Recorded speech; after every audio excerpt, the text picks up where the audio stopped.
un voyage dans le mouvement de la vie, une expérience de rencontre avec soi, les autres et le monde.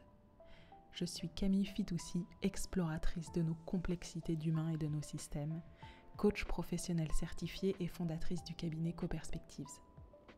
Avec Move & Meet, partons ensemble à la rencontre d'experts de l'accompagnement humain et d'entrepreneurs qui créent notre monde de demain. Au gré du chemin, je vais aussi vous confier mes histoires de coaching, prise de conscience et réflexion. J'ai à cœur de vous accompagner à concrétiser vos rêves. Alors Move & Meet et laissez-vous surprendre.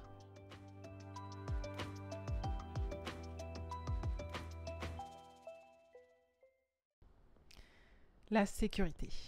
Alors, la sécurité, c'est un sujet qui déjà m'est cher parce que ça m'intéresse, ça m'interroge, je me pose plein de questions au sujet de qu'est-ce que c'est que la sécurité, à quel niveau ça se situe, comment ça s'évalue, comment ça se compare, comment je peux me sentir plus en sécurité, qu'est-ce qui fait que je me sens pas en sécurité, qu'est-ce qui fait que je me sens en sécurité. C'est beaucoup des questions qui sont présentes pour moi.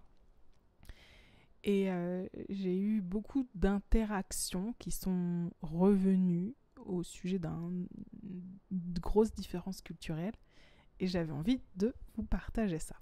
Je vais vous raconter une conversation que j'ai eue avec Pragrati, qui est donc la responsable du recrutement, la grande et l'unique responsable du recrutement des Yatri du Yatra. Et on échangeait ensemble sur le fait de vivre ou pas avec sa famille. Et donc, en Inde, les gens vivent en famille. C'est-à-dire que les femmes quittent leur famille et rejoignent la famille de l'homme. Et donc, les hommes restent avec leurs parents, leurs grands-parents, leurs frères. Et les gens ne vivent pas seuls. Alors après, dans la nouvelle génération, il y a de plus en plus de jeunes qui vont faire leurs études ailleurs et qui parfois restent ailleurs pour leur travail, mais souvent ils reviennent au foyer familial quand ils le peuvent. En tout cas, c'est de mes conversations, de ce que j'ai rencontré là, de mes échanges, j'ai l'impression que ce qui se fait le plus, c'est de vivre avec sa famille.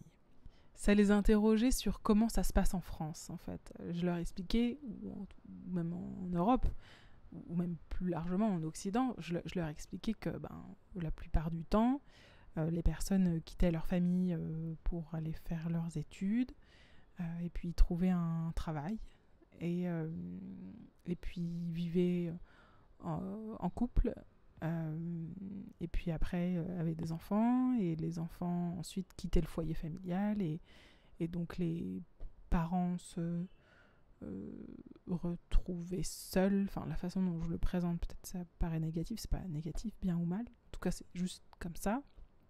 Et quand j'expliquais ça au Yatri, ça allait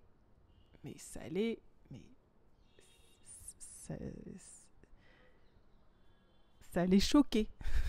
Ils comprenaient même pas que ce soit possible. Quand je leur ai dit que j'avais quitté le foyer familial à 18 ans, ils disaient mais this is so young. Et m'étaient beaucoup renvoyé. Ils me disaient mais tes grands-parents ils vivent seuls? Ben oui. Tes parents ils vivent juste tous les deux? Oui. This is horrible. This is so sad. Et oui, d'une certaine façon, c'est peut-être triste en fait, mais c'est drôle de voir les choses avec d'autres yeux. Un autre paradigme est possible. Et on me renvoyait beaucoup, mais this is so insecure. C'est tellement insécure ce que tu vis, ce que vous vivez. C'est tellement insécure d'être seul dans son appartement à Paris. Et puis ça les interrogeait aussi sur la place. Mais est-ce que tu as autant de... Comment vous faites au niveau des logements? Il y a autant de logements pour ne pas les partager? Bon, alors là, bien sûr, en France, il y a beaucoup de personnes aussi qui vivent en famille, qui partagent les logements, peut-être parce qu'ils n'ont pas forcément le choix. Je ne voudrais pas parler de choses que je ne connais pas, mais il y a une vraie différence culturelle sur le fait de vivre avec 20 personnes chez soi ou de vivre juste en couple à deux ou seul ou avec juste ses enfants pour un temps de vie et de découvrir cette différence de paradigme. Et on me renvoyait beaucoup l'insécurité. Pour eux, this is so insecure. Pour eux, c'était tellement insécure, notre façon de vivre. Je crois que je me répète, je crois que je l'ai déjà dit. Mais j'insiste. Parce que c'est une conversation qui est revenue beaucoup. Alors peut-être c'est revenu beaucoup parce que j'ai moi-même ça en tête. Donc peut-être je génère cette conversation, mais j'avais l'impression que ça les interrogeait autant que moi sur cette différence culturelle qu'on peut ressentir.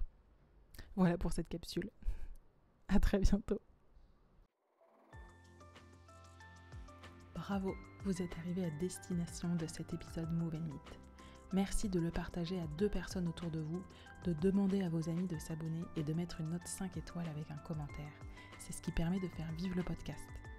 Pour finir, n'oubliez pas que si vous avez besoin d'être accompagné dans vos challenges professionnels, je serai ravie de faire avec vous un point sur votre situation si vous m'écrivez sur www.coperspectives.com. Je suis Camille Fitoussi, j'ai hâte de vous lire et je vous dis à très bientôt.